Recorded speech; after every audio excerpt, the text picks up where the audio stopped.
उस रोज अदालत का मंजर अजीब था। पुलिस भी मौजूद थी, वकील भी मौजूद थे। जज बार बार टेबल पर हथौड़ा मारकर चिल्ला रहा था, ऑर्डर! ऑर्डर! मगर उस दिन अदालत के अंदर कुछ ऐसा होने वाला था जिसकी मिसाल आज तक किसी ने नहीं देखी थी। दरवाजा खुलता है, औरतों का एक हुजूम अंदर दाखिल होता है, जिनके हाथों में चाकू, छुरियां, पत्थर और पिसी हुई लाल मिर्च का पाउडर था। इन सब औरतों की नजरें एक शख्स पर थीं, मुल्जिम की तरफ। अचानक अदालत में शोर मचा। लाल मिर्च का पाउडर पूरी अदालत में छिड़क दिया गया। मुल्जिम इतना घबरा चुका था कि वो विटनेस बॉक्स से कूदकर जज के पास पहुंच गया।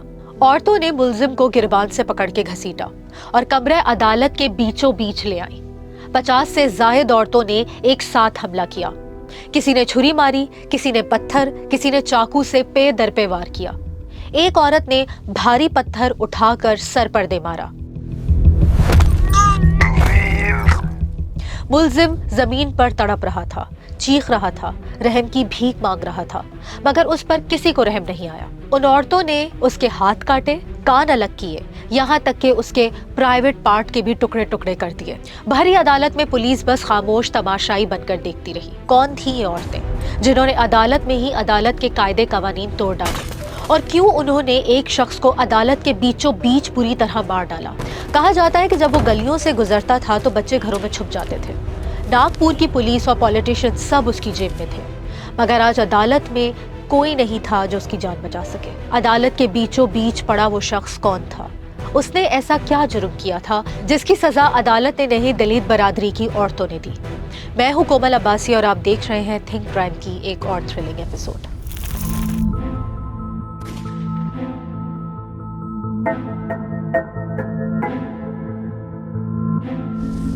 कालीचरण यादव, जिसे सब अक्कू यादव के नाम से जानते थे, 1972 में नागपुर महाराष्ट्र के गरीब बस्ती कस्तूरबा नगर में पैदा हुआ। इसका ताल्लुक एक आम फैमिली से था। अक्कू के वालिद दूध बेचते थे और अक्कू भी सुबह शाम अपने वालिद के साथ दूध निकालने और भैंसों को चारा डालने में मसरूफ रहता था। भैंसों का दूध निकालने से शुरुआत करने वाला कुछ माह बाद गांव के लोगों का तेल निकालने लगा। भैंसों को चारा डालने और दूध निकालने की वजह से अक्कू की हथेलियां और उंगलियां सख्त और कड़क हो गई थीं। ऐसी उंगलियां आम इंसानों में कम ही देखी जाती हैं। अक्कू के 6 भाई और 6 बहनें थीं। उसके भाई बचपन से ही चोरी, डकैती और बहुत से छोटे मोटे जराइम में मुलव्विस थे। अक्कू भी आहिस्ता आहिस्ता भाइयों के नक्शे कदम पर चलने लगा। अक्कू स्कूल में एक अच्छा स्टूडेंट था। पढ़ाई में उसका जहन तेज चलता था और स्कूल के कॉम्पिटिशन्स में भी वो हिस्सा लेता था। बच्चों के साथ खेलता और कबड्डी वगैरह में भी उसने बहुत नाम कमाया। अक्कू का चेहरा गोरा था और कद लंबा, आम आदमी से कुछ ऊंचा। उसकी आवाज खास थी जो उसे खतरनाक गैंगस्टर जैसा दिखाती थी। जब वो गलियों में तेरे नाम गाना सुनता तो नाचने लगता। एक दिन अक्कू की लड़ाई लोकल गैंग से हुई। लड़ाई के दौरान किसी ने पत्थर फेंका तो सीधा अक्कू की आंख में लगा और अक्कू की एक आंख फूट गई। अक्कू जोर जोर से चीखने लगा। अक्कू स्विमिंग अच्छी करता था। दोस्तों के साथ वो तालाब में कूदता, खुद आसानी से तैरकर बाहर आ जाता और जो दोस्त डूबने लगता उन्हें बचाने के लिए दोबारा कूद जाता और दोस्तों को स्विमिंग सिखाता। अक्कू के वालिद के मरने के बाद वो बदल गया था। कारोबार बैठने लगा, भैंस और जानवर बेच डाले, काम पर जाना भी छोड़ दिया। सारा दिन सिर्फ सोता रहता। जाहिर है पेट भी पालना था और घर भी चलाना था। घर चलाने के लिए अक्कू छोटी मोटी वारदातें करता, मोहल्ले वालों से जबरदस्ती पैसे छीन लेता और किसी की मजाल नहीं थी कि उसके सामने कोई जबान खोले। अक्कू से सिर्फ मोहल्ले वाले ही नहीं बल्कि उसकी अपनी बहन और बहनोई तक तंग आ चुके थे। अक्कू जब चाहता किसी के भी घर में घुसता और उसे धमकाता, चीजें उठा लेता, कोई कुछ कहने वाला नहीं था। उसके बहनोइयों की हिम्मत नहीं थी कि उसके सामने एक लफ्ज भी बोल सके। एक दिन अक्कू ने चोरी में एक बड़ा हाथ मारा। पुलिस पीछे लग गई। अब जरा सुनिएगा। अक्कू भागकर अपनी बहन के घर छुप गया। बहन ने हैरत से पूछा, क्या हुआ अक्कू? ससुराल वाले पीछे लगे हैं क्या? कोई कांड करके आया है क्या? चुप, बिल्कुल। मेरे पीछे पुलिस पड़ी है। पुलिस वाले अक्कू की बहन के घर पर पहुंच गए। पूरे घर की तलाशी लेना शुरू की। एक कमरा चेक किया, फिर दूसरा कमरा, फिर तीसरा, मगर अक्कू वहां नहीं था। कृपया शांत रहें। हमारी वजह से आपको परेशानी हुई। अक्कू कहीं भी मिले तुरंत फोन करना। जब पुलिस वहां से चली गई तो अक्कू पानी की टैंकी से बाहर निकल आया और जाते जाते फ्रिज पर रखी हुई घड़ी उठाकर जेब में डाल ली। दूसरे दिन बहन को अक्कू पर शक हुआ तो बहन ने पूछा, अक्कू, वो घड़ी तुमने ली है क्या? बस यही कहना था कि अक्कू को गुस्सा आ गया। उसने बहन को कुछ नहीं कहा मगर बहनोई को लातों घूसों डंडों से मारना शुरू कर दिया। इतना मारा कि उसके कपड़े खून में लथपथ हो गए। बहन चीखती रही, शोर मचाती रही, मगर अक्कू पर तो उस वक्त खून सवार था। अब बहन की बारी थी। गुस्से में शीशे की बरनी पर जोर से हाथ मारा। बरनी का शीशा टूटकर पूरे कमरे में फैल गया और अक्कू का हाथ भी पूरी तरह जख्मी हुआ। खून टपकने लगा। बहन ने घबरा कर अपना दुपट्टा फाड़ा और फौरन उसके हाथ पर दुपट्टा बांधने लगी। देखो, मैं तुम्हारा हाथ ठीक कर रही हूँ, घबराना मत।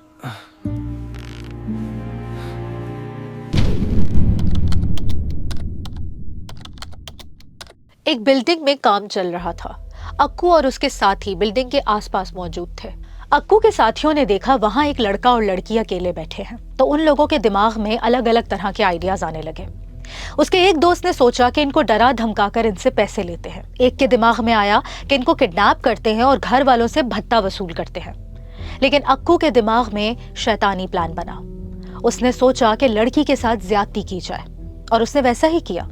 जब लड़के ने लड़की को बचाने की कोशिश की तो उसके साथियों ने लड़के को बुरी तरह से मारा। अक्कू ने इससे पहले कई चोरियां और डकैतियां की थी, मगर ये पहली बार था कि वो रेप केस में गिरफ्तार हुआ।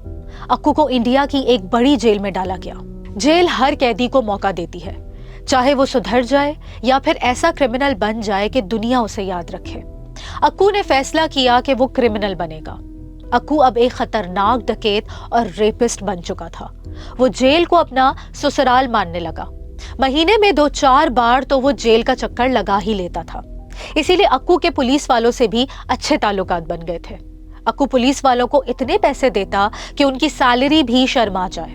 जब वो जेल में एंटर होता तो पुलिस वाले कहते, साहब आ गए, साहब आ गए। पूरे जेल में जैसे हलचल मच जाती। इतनी इज्जत तो खुद जेलर की नहीं होती जितनी इस कैदी को दी जाती थी। अक्कू को दलित बरादरी से, खास तौर पर दलित बरादरी की महिलाओं से नफरत थी। दलित वो लोग जिन्हें इंडियन सोसाइटी में कुछ लोग अछूत कहते हैं। ये लोग गरीब, बेसहारा होते हैं। अक्सर एलीट क्लास के लोग इन पर जुल्म करते हैं, इनसे काम करवाते हैं, मजदूरियां करवाते हैं, बदले में पैसे भी नहीं देते।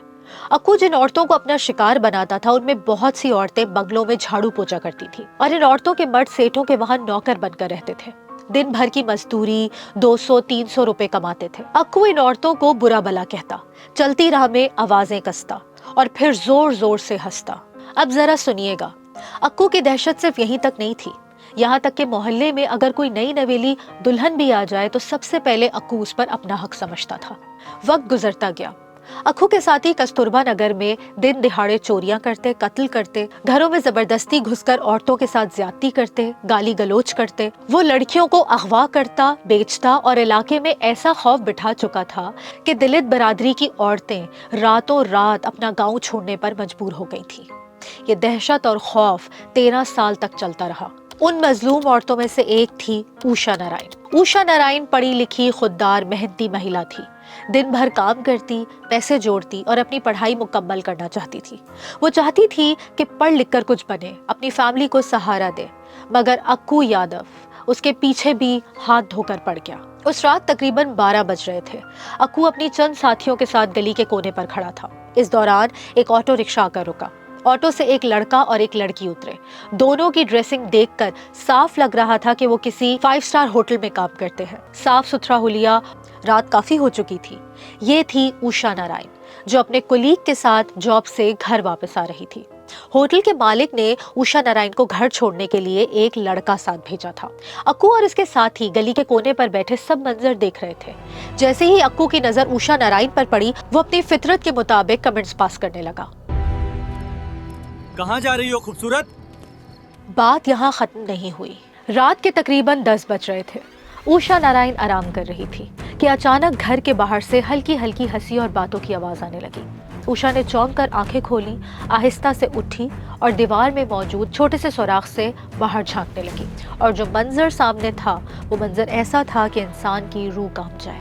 और वो मंजर ये था कि उषा नारायण एक लड़की के साथ अपनी आंखों से ज्यादती होते हुए दिखती है। सुबह होते ही वो मजलूम लड़की उषा नारायण के घर पर आती है और रोते हुए सारी दास्तान सुनाती है। उषा ने उसके आंसू साफ किए, हिम्मत दिलाई और कहा चलो पुलिस स्टेशन चलते हैं।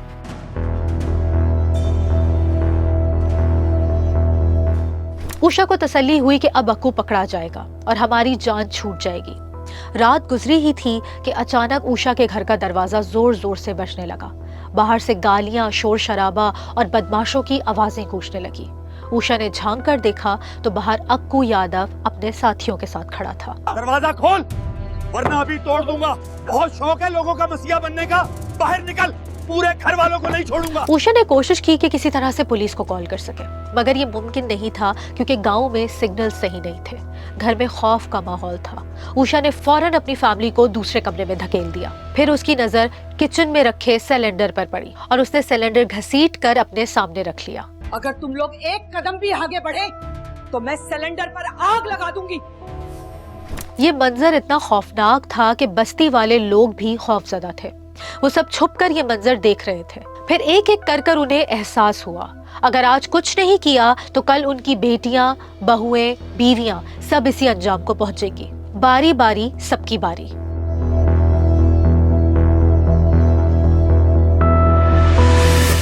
फिर अचानक एक दरवाजा खुला, फिर दूसरा, फिर तीसरा। यूं पूरी बस्ती बाहर निकलना शुरू हुई। हाथों में डंडे, चाकू, मिर्च का पाउडर, पत्थर, जो जिसके हाथ लगा उठा लिया। सबके चेहरों पर गुस्सा और सर पर अक्कू यादव का खून सवार था। अक्कू ये मंजर देखकर कुछ लम्हे के लिए डर गया, फिर अकड़ कर बोला।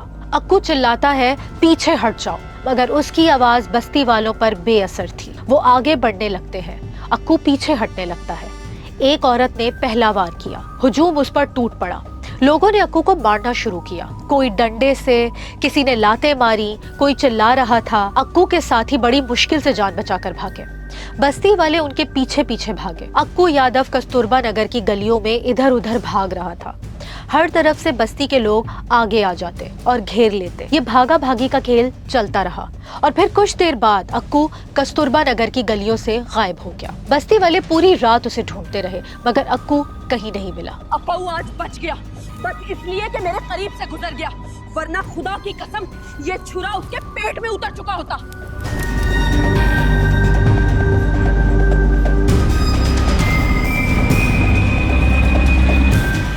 फिर गांव वालों को समझ आ गया कि अब अक्कू पहले से भी ज्यादा खतरनाक होकर सामने आएगा, इसीलिए उसे ढूंढना जरूरी है।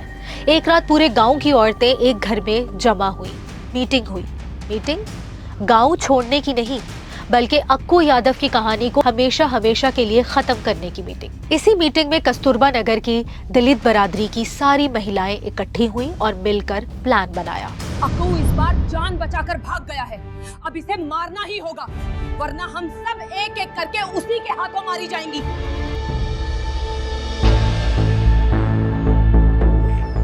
अक्कू के साथ ही अपने चेहरों को छुपाकर गली मोहल्लों में छुप रहे थे। दिन में बस्ती वाले पुलिस स्टेशन जाकर कंप्लेन करते, मगर पुलिस उनकी एक ना सुनती।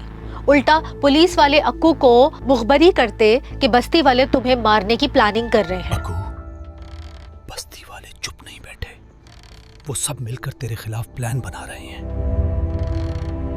7 जुलाई 2004 को अक्कू ने अपने आप को दोबारा पुलिस के हवाले कर दिया और पुलिस ने उसे जेल में डाल दिया।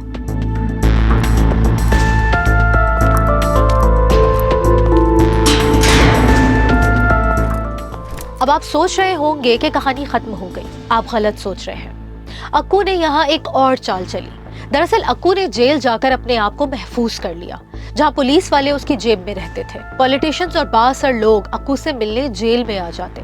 बड़े बड़े कैदी, पुलिस ऑफिसर जेल में आके मुलाकातें करते।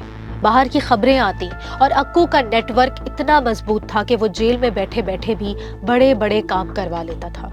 समझो अक्कू ने जेल को अपना ससुराल बना रखा था। महीने में 2-4 चक्कर लगी जाते थे। गांव वाले बेसब्री से इंतजार कर रहे थे कि वो कब बेल पर रिहा होकर बाहर आएगा, अपनी गुंडागर्दी शुरू करेगा। कुछ लोग सोचते थे कि जैसे ही वो बाहर आएगा हम उसे खत्म कर देंगे। कानून ने भी बस्ती वालों की मदद नहीं की, तो बस्ती वालों ने मीडिया का दरवाजा खटखटाया। सोचा शायद भारत की पब्लिक उनका साथ दे। उन्हें इंसाफ मिल जाएगा। एक दिन बस्ती की औरतों ने प्रेस कॉन्फ्रेंस रखी और अपने साथ होने वाले जुल्म, रेप और लूट मार की कहानियां मीडिया के सामने सुनाई। मगर बदकिस्मती से मीडिया ने हमदर्दी के बजाय मजाक उड़ाया, गैर जरूरी और तंग करने वाले सवाल किए और मामला मजीद उलझा दिया।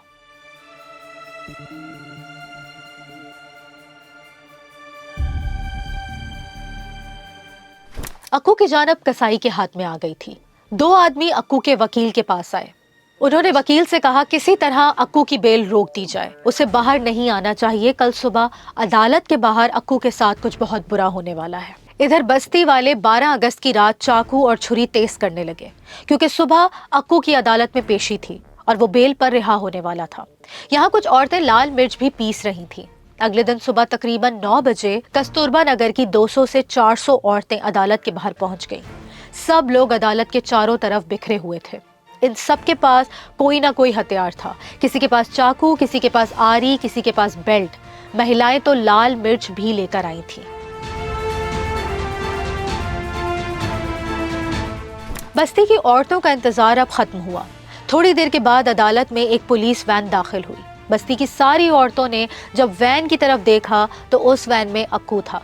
ये तारीख थी 13 अगस्त 2004। आज अक्कू को बेल मिलने वाली थी। Akku Indian Nagpur district court में पेशी देने आया था। अक्कू के साथ एक और कैदी भी था जो किसी और जुर्म में गिरफ्तार किया गया था।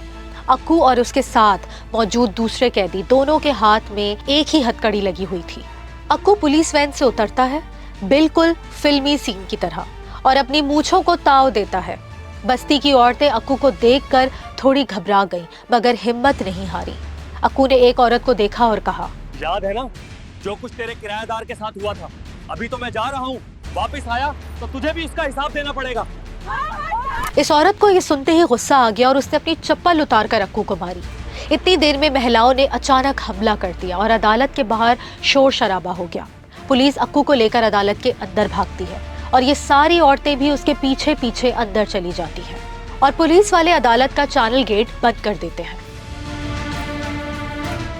कुछ औरतें अदालत के अंदर पहले से मौजूद थीं।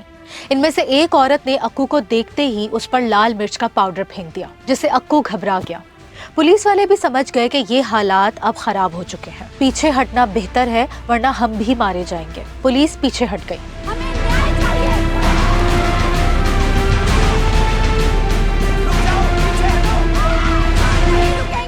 अक्कू पूरी अदालत में अपनी जान बचाने के लिए इधर उधर भाग रहा था। बस्ती की सारी औरतों की आंखों में सिर्फ अक्कू का खून था। उन औरतों को अदालत में मजिस्ट्रेट, जज, पुलिस कोई नजर नहीं आ रहा था, सिर्फ अक्कू नजर आ रहा था। अक्कू अपनी जान बचाने के लिए कमरा अदालत की तरफ भागा। कमरा अदालत में हलचल मच गई। अक्कू जज के पीछे जाकर छुप गया और जज ऑर्डर ऑर्डर करता रह गया। 400 से ज्यादा औरतों के झुंड ने अक्कू को गिरबान से घसीटकर कमरे अदालत के बीचों बीच लाकर फेंका। कोई चाकू से, कोई ब्लेड से, कोई हथौड़े से, कोई पत्थर से अक्कू पर वार कर रही थी। एक बार चाकू मारते वो टेढ़ा होता, फिर चाकू को सीधा करते और फिर मारते। एक औरत ने भारी पत्थर उठाया और अक्कू के मुंह पर मारा।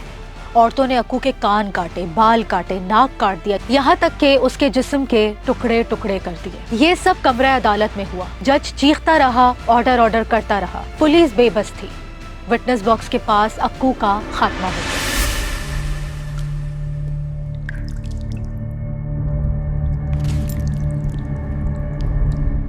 ये खून उसका था जिसने 40 से ज्यादा खवातीन लड़कियों का रेप किया। वो पुलिस को रिश्वत और शराब के जरिए काबू में रखता। पुलिस अक्कू के जराइम में बराबर की शरीक रही, उसका साथ देती रही। अक्कू और उसके साथ ही 10 साल की बच्चियों को भी नहीं छोड़ते थे। मोहल्ले का बदमाश आज जमीन पर खून में लथपथ पड़ा था। नागपुर से इस वक्त की सबसे बड़ी खबर। स्थानीय महिलाओं ने कुख्यात अपराधी अक्कू यादव को मौत के घाट उतार दिया है। महिलाओं ने खुद न्याय अपने हाथ में लिया। इस खात्मे के बाद हेडलाइंस छपने लगी। नेशनल और इंटरनेशनल न्यूज ने भी सही टीआरपी छापी। कल तक कस्तूरबा नगर को कोई नहीं जानता था। आज इंटरनेशनल मीडिया वाले भी बस्ती की औरतों के इंटरव्यूज लेने लगे। ह्यूमन राइट्स वाले भी इंसानी हकूक का ढिंढोरा पीटने लगे। दूसरी तरफ ये गरीब औरतें अब भी अपने मौकिफ पर डटी रहीं। पुलिस को इस वक्त मालूम नहीं था कि ये औरतें कौन थी और कहां से आईं। औरतों के इस झुंड में असल कातिल का पता नहीं चल रहा था।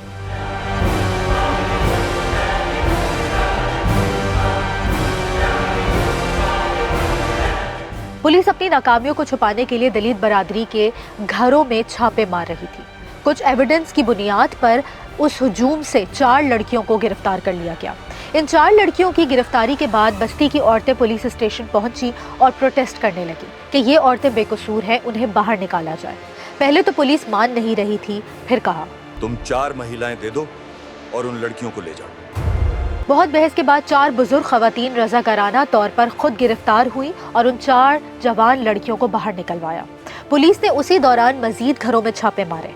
मर्द और औरतें दोबारा उठा लिए गए। 40 लोगों के खिलाफ कानून को हाथ में लेने, कमरे अदालत में मुल्जिम को सजा सुनाने से पहले कत्ल और टॉर्चर करने के केस में ट्रायल चला।